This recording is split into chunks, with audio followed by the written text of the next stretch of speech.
This channel is made possible by viewers like you. My viewers, subscribers, and patrons greatly help to keep this channel going. I wouldn't be here today if it wasn't for all of you. Please make sure to subscribe so you don't miss any uploads. And if you'd like to go the extra mile, please check out my Patreon page. For just $1 a month, you'll get access to what I'm working on, previews of upcoming content, and even early videos, along with other tier options for those that are interested. Thank you, and now on to the video. Many of the older and classic consoles had so many great games released for them, and in many cases it was the Wild West, where many of the big game developers were only the size of what we see a small indie developer is today. With it being the Wild West period, there was also this freedom to figure out the space they were in. The PS1 and N64 period saw consoles move to 3D. Many were trying to figure this out and the best way to use it. There were many struggles, and then studios who really knew how to make great use of that new space. And oddly enough, one such company was suckerpunch. Many modern players might know them for their efforts with Ghost of Tsushima. But before that, Infamous and even Sly Cooper, they made a platformer that has turned into one of those forgotten and overlooked gems. The N64 has memorable platformers, but one that you've probably never played was Rocket Robot on Wheels. I never had an N64 as a child, so there were many games that I missed out on. But playing it today, you can see the passion and charm coming through its presentation and especially its gameplay.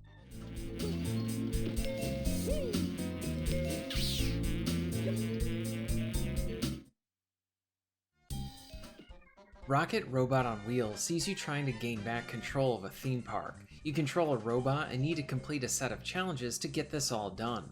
Something that hits you right away is how smooth the game feels even today. Outside of some dated aspects with its camera, controlling Rocket is really satisfying. You can really feel the speed and weight of each of your actions. For example, the faster you go, the further you can propel yourself forward. Then there's some nice little additions like being able to tether to set points, to swing along and be able to use a tractor beam to grab onto all sorts of objects. I really like how you are dropped into a location, and there's plenty of room to explore and really take it in at your own speed, along with the choice on what challenges you want to tackle first.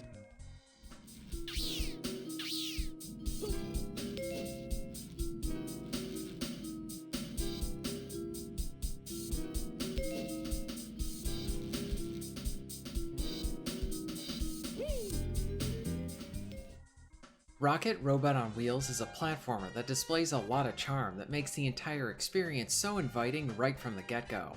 The theme park aspect of the title feels fully realized, as many of the challenges will even revolve around different attractions that you might expect while at one of those events. For example, I love that you need to throw objects into the president's mouths, and each one of them says one of their famous quotes. Or maybe you are playing tic-tac-toe. It's fun, silly, and just really good in that I didn't really know what I would encounter around each corner. Variety at least seems really high, and I have only just started playing this game. I'm really looking forward to continuing with this title. Have you played or even heard of Rocket Robot on Wheels? If so, let me know your thoughts on it in the comments down below. If you're interested in being notified of new videos, please hit the subscribe button and bell. And if you would like to support the channel and get early access to content, please check out my Patreon. All of the links will be at the end of this video and within the description. And thank you very much for watching.